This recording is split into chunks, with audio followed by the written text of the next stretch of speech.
Importância da reforma no Brasil. A reforma agrária é um movimento de origem nas classes de trabalhadores rurais, e entre as principais exigências pela reforma estão a redistribuição fundiária, que consiste na desapropriação de latifúndios e terras que estão nas mãos de grandes produtores e servem para o agronegócio, e sua redistribuição para camponeses e agricultores familiares. O aumento na produção de alimentos, a fim de suprir a demanda de alimentos do mercado interno, e acesso à população rural a necessidades básicas. Como observado nos gráficos, o Brasil sofre muito com as questões abordadas pela reforma agrária, principalmente em regiões rurais como o Norte e Nordeste, onde a insegurança alimentar é gritantemente maior e o tamanho e concentração das terras é muito maior do que em outras regiões. Portanto, é uma iminente necessidade da população brasileira a implementação de uma reforma agrária. Movimentos sociais do campo no Brasil. Os movimentos sociais do campo são aqueles que envolvem o campesinato, isto é, os trabalhadores rurais. Entre as suas principais bandeiras de luta estão a reforma agrária, a melhoria das condições de trabalho e o combate ao processo de substituição do homem pela máquina no meio agropecuário.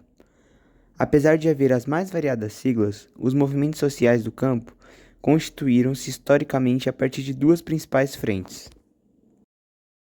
As Ligas Camponesas, que foram associações de trabalhadores rurais criadas inicialmente no estado de Pernambuco, posteriormente na Paraíba, no estado do Rio de Janeiro, Goiás e em outras regiões do Brasil, que exerceram intensa atividade no período que se estendeu de 1955 até a queda de João Goulart, em 1964, e o MST, cuja sigla equivale a Movimento dos Trabalhadores Rurais Sem Terra, e é um movimento social que atua no meio rural brasileiro, criado no ano de 1984 e em atuação até hoje.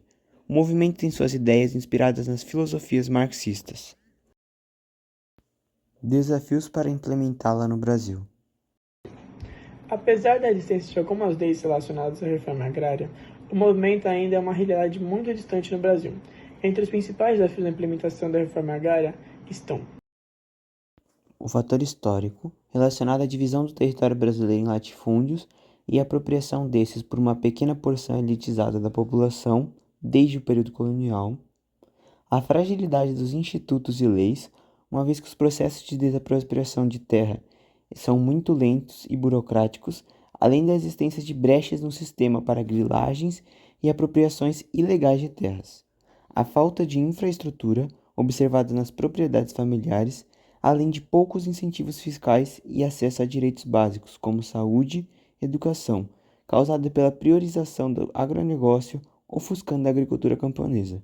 E por último, a resistência política e econômica por parte de uma grande parcela dos políticos que apoiam o agronegócio e bloqueiam qualquer tipo de lei que vá a favor da agricultura camponesa em detrimento do agronegócio.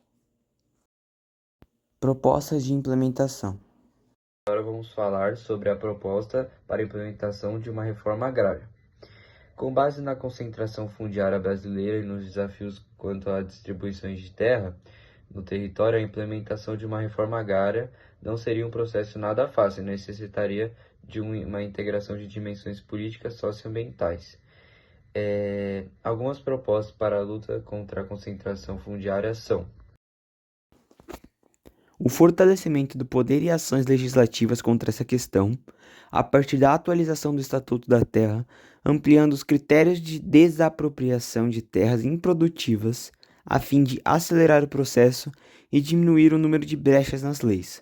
O investimento e aprimoramento de institutos relacionados ao movimento, por exemplo, o INCRA, por meio do destino de verbas a essas instituições, a mobilização da sociedade através do incentivo a movimentos sociais a favor da reforma e a execução de parcerias entre assentamentos de agricultura camponesa e o agronegócio, e por último, o aprimoramento da infraestrutura e incentivo fiscal a pequenos produtores por meio de projetos de construção civil, como escolas, redes de internet, a fim de fornecer o acesso às necessidades básicas para a população rural.